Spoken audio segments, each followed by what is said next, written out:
Tanager Place and the Meraki Institute of Learning proudly present Together We Rise, a series on capturing the journeys of resilience and well-being based on the Rise, Wellness, and Resilience framework. For those of you who are joining us today for the first time, this show is a series digging deep into the concept of resilience. In this interview series, we are talking to those in the corridor who have exhibited courage and strength in the face of hardship. These individuals are here with us to share their personal story of resilience. We hope this series will inspire hope and possibility in others. Because when we call on our courage and show up in the midst of struggle, we offer a bright place and to not give up. Together we can rise with the means to manage, restore, and grow.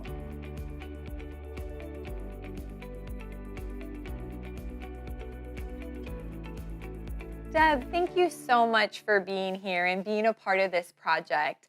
Deb, why don't you tell us a little bit about yourself? Sure, glad to be here. Thank you for inviting me. Well, I'm a retired business professional, a mother to 3 children, a wife. I've been in the Cedar Rapids area for over 30 years. Okay. So it's home. Yes, it is absolutely home. Well, Deb, you and I got to connect in regards to the project we're doing in capturing the hearts and stories of people who have been through some struggle and adversity in the path of what they have done to kind of cultivate their own resilience and wellness, but also highlighting some of the pain and the struggle that they've been through, in some ways to normalize for other people going through those experiences, then also to lend insights into what has helped get through the hard times. So Deb, why don't you tell us a little bit about your journey and your experiences? Yeah, I I lived a good life. I've had a good life, a lot of blessings, and good career and good upbringing, and Yeah. just really a good life. And I always had this feeling that somehow things like that balance out. Like I haven't had any adversity in my Sure. life. Eventually, I'll have to do my dues. Yeah. And that came for me, excuse me, in September of 2017, when my then 17-year-old son, who was a senior at Prairie High School, died by suicide. And to say that was devastating would be an understatement. Yeah. Something no parent ever thinks will happen to them. We don't want to think about it. We don't want to think Yeah. about something like that. But he had struggled a lot with mental health issues for many years. We knew that. We did all the things we knew to do, psychiatric care, medications with lots of adjustments, counseling, everything we knew to do, we were trying to do with Garrett and for Garrett, but ultimately the depression won the battle. Sure. You know, Deb, when we talked about this and kind of went through your story, I remember one of the things that you said was, I don't know if I'm the person to interview. You know, I haven't always dealt with the loss in the most adaptive ways.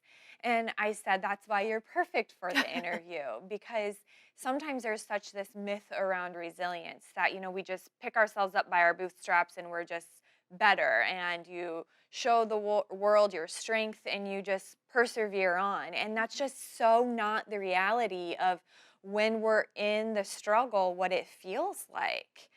Tell me about kind of that journey with the loss and kind of the first several months in particular. What did that look like for you?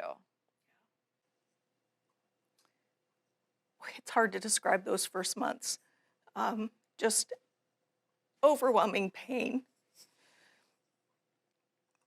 My primary escape from that pain was sleep. I slept a lot. I remember my husband saying, "You're sleeping your life away." But it was the way at the time that I could just give myself a break from the pain.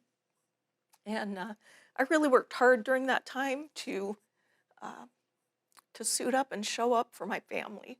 I retired a week before Garrett died, and so I had my days to myself. for Yeah. better or worse.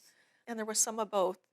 But I spent my days really actively grieving, mourning, and a fair amount of not very productive thinking Yeah. time in my own head. And then as it got close to time for everybody to come home, I showered and I put on clothes and I just kind of pushed myself to be there for my family. And that was hard work. Yeah. It's hard work. I had a surgery about a month after Garrett died, and there was a complication that had me in a lot of pain when I was in recovery room. And it took quite a while for them to get that excruciating physical pain under control. And I remember being being kind of shocked that when I was in that extreme physical pain, Yeah. I hadn't been feeling the extreme emotional pain. Yeah. And that was probably the first time I had a break from it, other than when I was able to sleep. So those first weeks and months are, um, it's survival. You just do what you have to do to survive. At least that was my experience. And I'm sure so deeply in your heart you felt like you wouldn't be able to survive it.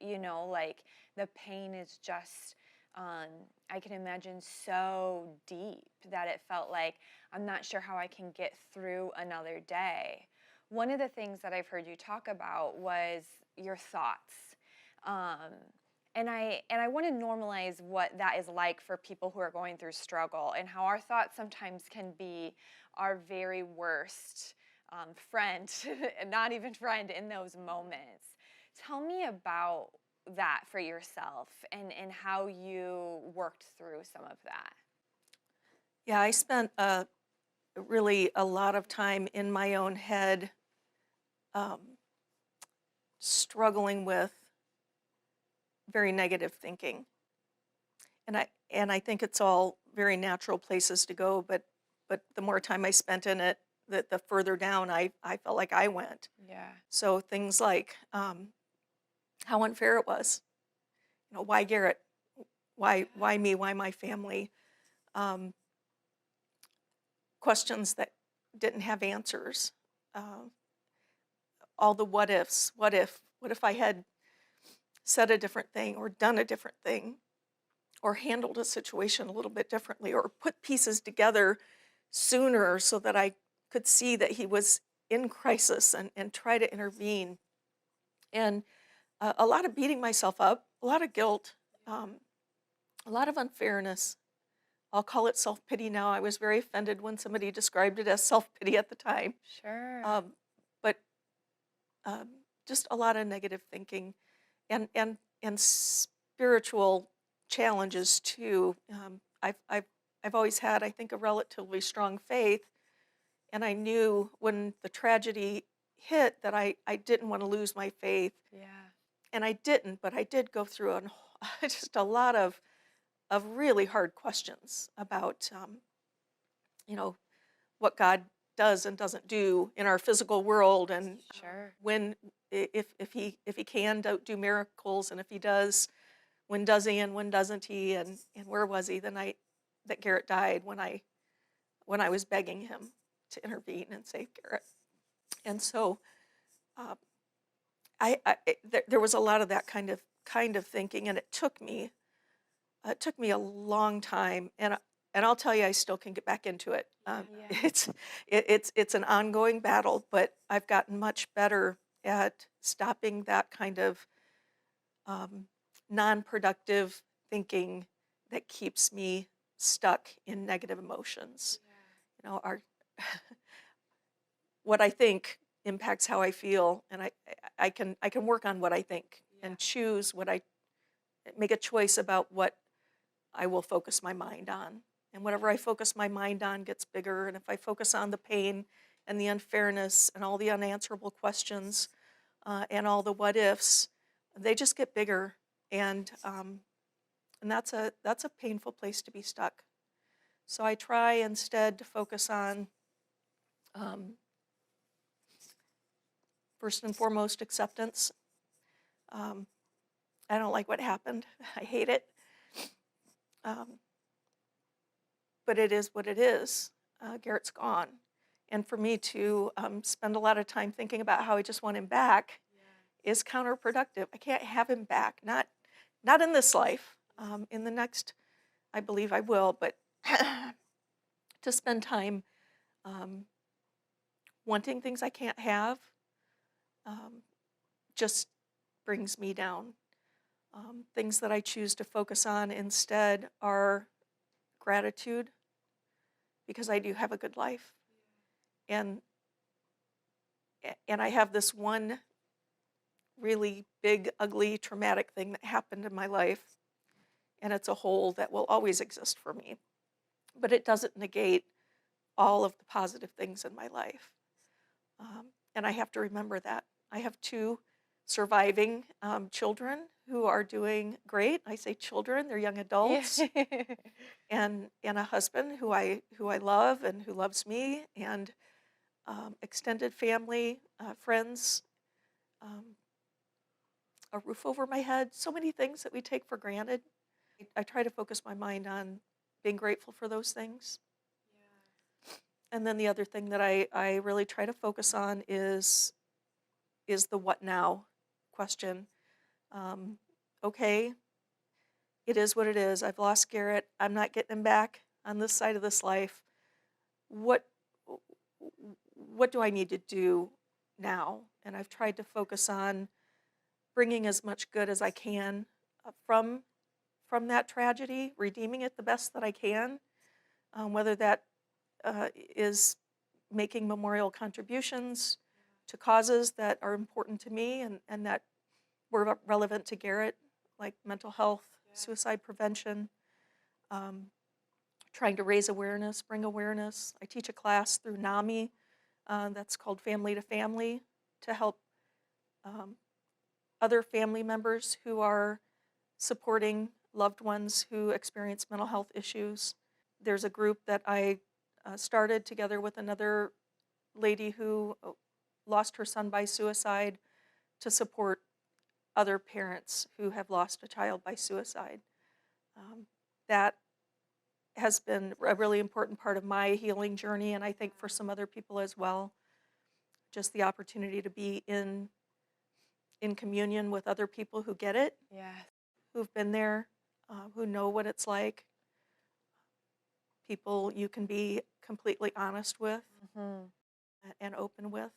Deb, so much of what you talk about reminds me of the RISE framework and so many of those pieces.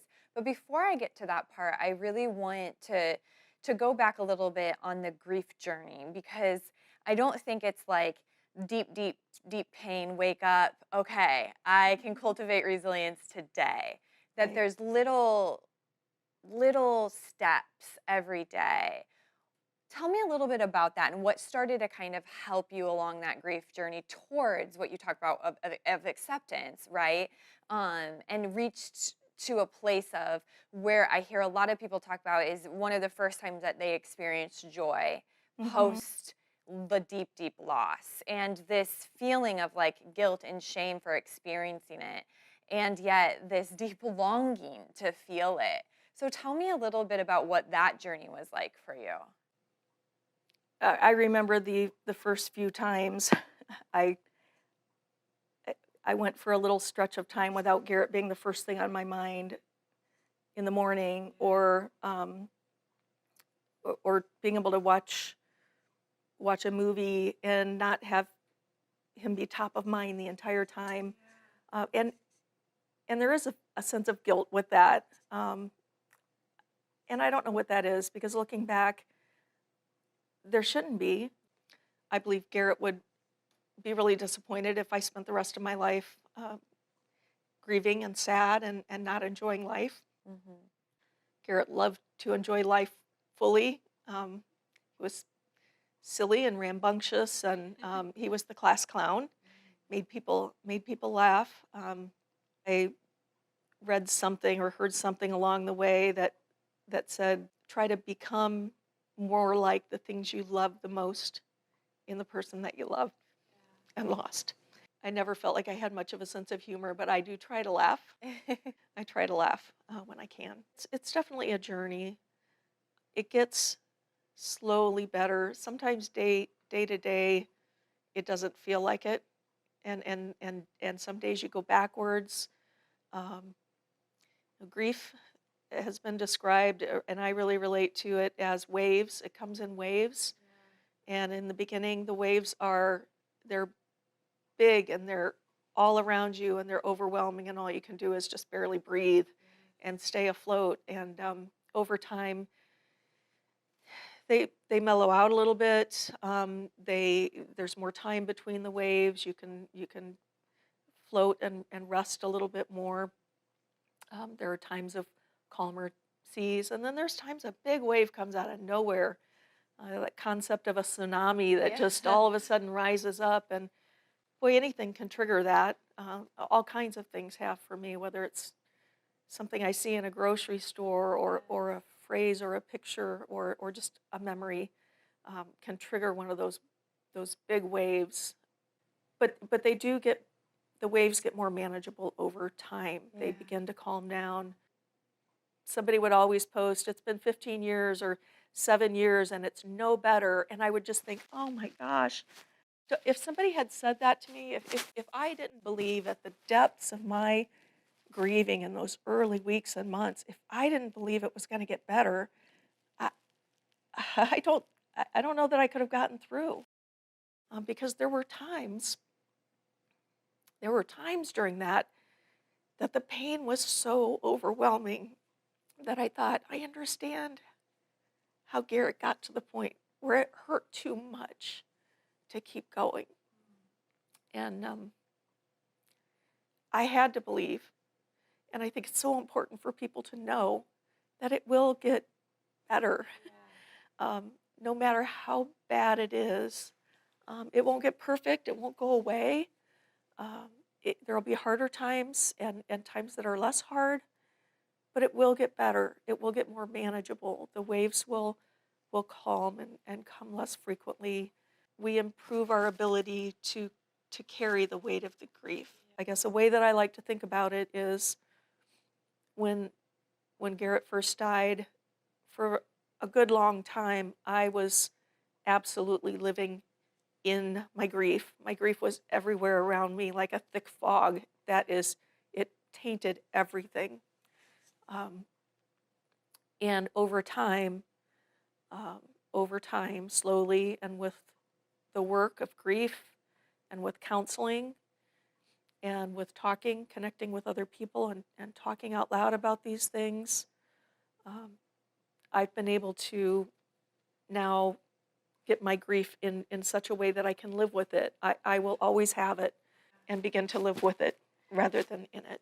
I love that you talk about this because I think a lot of people are looking for that magical day when things will just be better. And so often it is just that journey and looking back and saying, it feels less heavy today, and people could describe it as better. It could just be described as different. Um, but there are tools and resources along the way that you gather and that you learn in order to carry it in a way that makes it more manageable and makes it have more purpose in your life. And so much of what you've talked about is how you give back in regards to this, and starting groups and lending an ear and a shoulder to those who are experiencing it, but also a voice for someone who has gone through their own journey. Tell me what that meaning that has held for you as a part of your grief journey. Yeah, I don't know why it works to help other people, but somehow it does. Yes. I've experienced that in other areas of my life. I think in part it gets me out of my head and my pain to focus on somebody else. For me, it gives me a sliver of redemption. Like there's just a little bit of good then that can come from Garrett's pain and from my loss. Any little bit of good that I can help come from it, I want to have come from it, because um, that's the best I can do with it. Yeah. That is the action that I can take. There's so much I can't change. There's so much I can't do. The little things that I can do that might help somebody else, I want to try to do. Yeah, in the RISE framework, we talk about this in regards to meaning and purpose and a sense of efficacy, a sense of, I think, hearing you talk about it is like gaining some sense of control out of the uncontrollable, and so much of that offers a protective factor towards wellness and resilience. There's another piece you talk about, and that is connectivity and a sense of belonging and community and just relationships, relationships, relationships.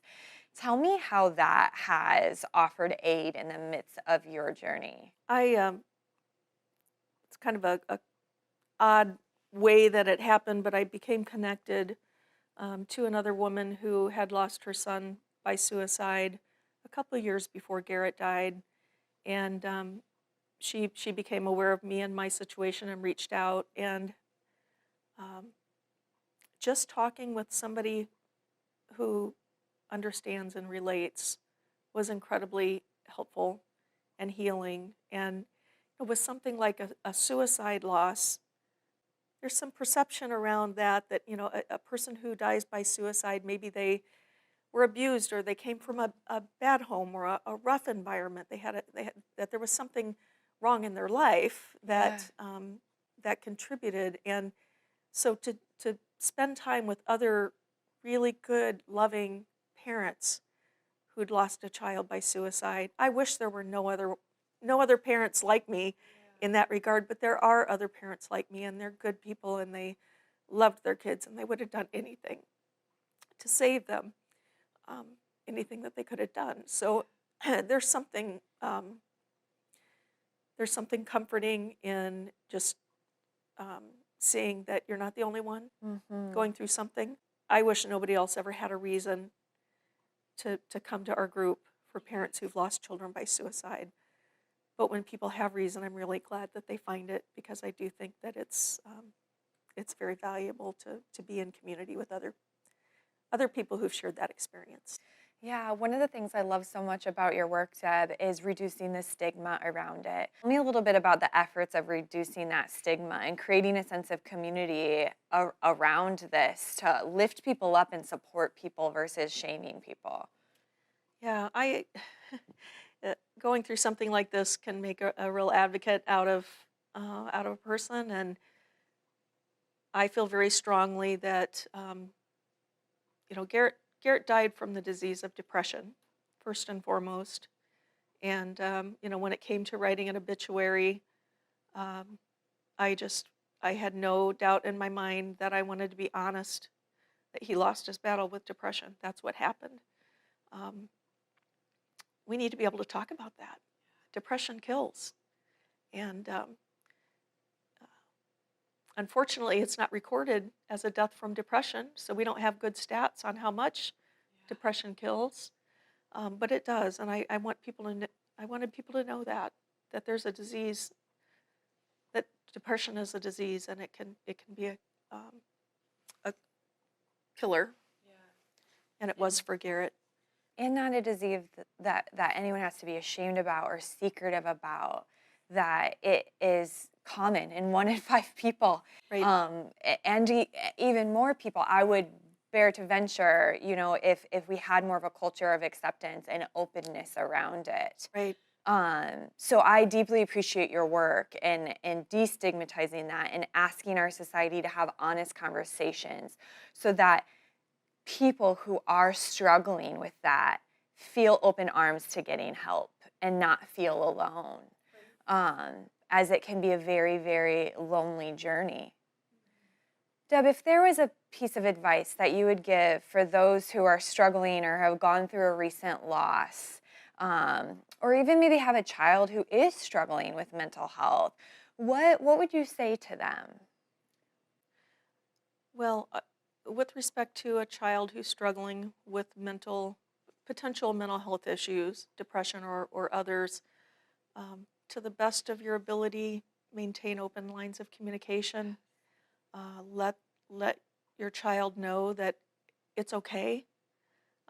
If you've ever had depression or anxiety yourself, I think sharing that with your child can help make it okay, make them more comfortable, allow them to be more comfortable sharing with you, offer support. Counseling can be incredibly valuable. Our kids, our teenagers, they just don't often, they're just not comfortable talking with us as their parents. And it's so hard. That's so hard when you want to understand what's going on. You sense things aren't just quite right with your child and you want to help, but they're not comfortable. And don't take that personally. Gosh, that's a dynamic of teens and their parents, but try to encourage them to consider some counseling so that they have an adult in their life who they can be comfortable talking to, who can give them grounded input. I think that's really important. A lot of parents, I think, are afraid consciously or subconsciously of stigma against them if their child has a diagnosis or needs to be treated for mental health issues. I would encourage people to check yourself on that, acknowledging, accepting, seeking help, supporting your child in seeking help. We can do everything, I'm not going to say right because there's not right or wrong, but we can do all the things that we know to do in the best possible way we know how to do and still lose our child. And so we definitely want to do what we can to try to make that difference. And not all depressed children are going to die by suicide. Most will not, but that doesn't mean they don't need love and support and encouragement and tools for managing what they've got going on with themselves. Yeah. Your story offers not only insights and supports to those who have maybe experienced a loss and are on their own growth and grieving journey, but also for those who are supporting loved ones that have mental health, because I beg to say that most all of us have a loved one who has some experience with mental health. And the more that we can support and have open arms and talk about it and keep those lines of communication open, the better I think our world can be. So your voice matters. I deeply appreciate you sharing your story, and thank you so much for being here with us today. Thank you. Support is out there. Seeking out help is often the most courageous act you can do. The staff members and the people that I met along the way just made me realize that there are genuine people out there that actually just want to help. Reach out to somebody. It's okay to literally not be okay. Have somebody in your corner. We all want to be heard. We all want to be felt like we matter, and we all want to be loved. That's universal. Life choices I made may be the reason that I'm having a harder time and not feeling shame in that. No matter the challenges you and your family face, Tanager Place is here for you. We'll meet you wherever you are in your journey, and together define a path to reach your goals. Together we rise. Tanager Place. Thank you again for joining us today and for spending time with us. We hope today's segment offered hope and healing. Today's series brought to you by Tanager Place and the Meraki Institute of Learning. For more information, please visit our website